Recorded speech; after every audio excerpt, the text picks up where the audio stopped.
আমাদের পুলিশের বউদের সংসার হতে সময় লাগে, কিন্তু সংসারটা ভাঙতে এক মুহূর্ত লাগে না। হ্যাঁ, এটাই আমাদের পুলিশের বউদের জীবন। কিছুদিন আগে নতুন করে সংসারটা শুরু করেছি, নতুন বাসা, নতুন সংসার, সবকিছু গোছাতে গাছাতে কত সময় লাগে, একটা নতুন জায়গায় সেট হতে কত সময় লাগে, কিন্তু এক মুহূর্তে যেন আবার আমার সংসারটা ভেঙে যাচ্ছে। আজকে এক জায়গায় পোস্টিং, আবার কালকে আরেক জায়গায় পোস্টিং। হ্যাঁ, এটাই পুলিশদের জীবন। তারা কখনো পার্মানেন্ট ভাবে এক জায়গায় সেট হয়ে সংসার করতে পারে না। তো কি আর করার, পুলিশের বউদেরও এক জায়গা থেকে আরেক জায়গায় মানিয়ে চলতে হয়। পুলিশের বউদের সংসার ভাঙতেও যেমন জানতে হয়, আবার জোড়া লাগাতেও জানতে হয়। So hello everyone, welcome to my new another blog. কেমন আছেন সবাই? আশা করছি সবাই অনেক ভালো আছেন। আমি অনেক ভালো আছি। নতুন আরো একটি ব্লগে আপনাদের সবাইকে স্বাগত।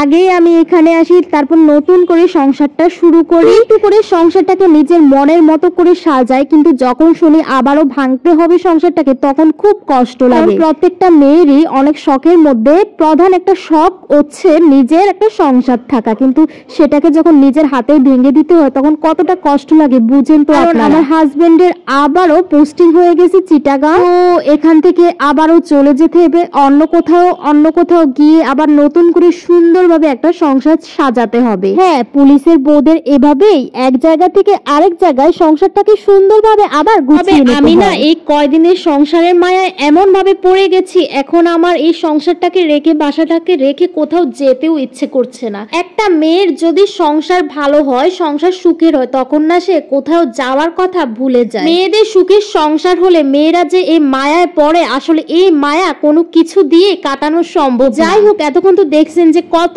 কাজ করছি। হ্যাঁ, সকাল থেকে উঠে প্রতিদিন এই কাজগুলো করতে হয়, আর নিজের সংসারের কাজ করতে আমার অনেক ভালো লাগে, যেটা সত্যি কথা। এই সকালে ঘুম থেকে উঠে রিশানের বাবাকেও খাওয়িয়ে দাওয়িয়ে অফিসে পাঠিয়ে দিয়েছি, দেন বাচ্চাকেও খাওয়িয়ে দিয়েছি, নিজেও এক কাপ চা খেয়েছি, আর হালকা একটু নাস্তা করে নিয়েছি, আর তারপর কাজে লেগে পড়লাম। ঘর বাড়ি মোছা, তারপর ঝাড়ু দেয়া, দেন ফার্নিচার গুলো অল্প একটু মুছে নিয়েছি, কারণ আমাদের বাসা যেহেতু 4 তলায় অনেক ধুলোবালি আসে, তো একটু পরিষ্কার করতে হয় মাঝে মধ্যে।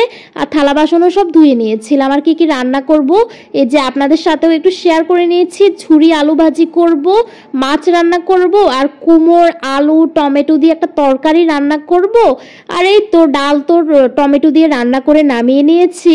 আর এই যে এখানে এক চুলায় আলু ভাজি করতেছিলাম, আর আরেক চুলায় মাছটা ভাজতেছিলাম। আর এই যে এরকম ঝুরি আলু ভাজি খেতে আপনাদের কার কার ভালো লাগে অবশ্যই জানাবেন। আমার কিন্তু এটা খুব ভালো লাগে।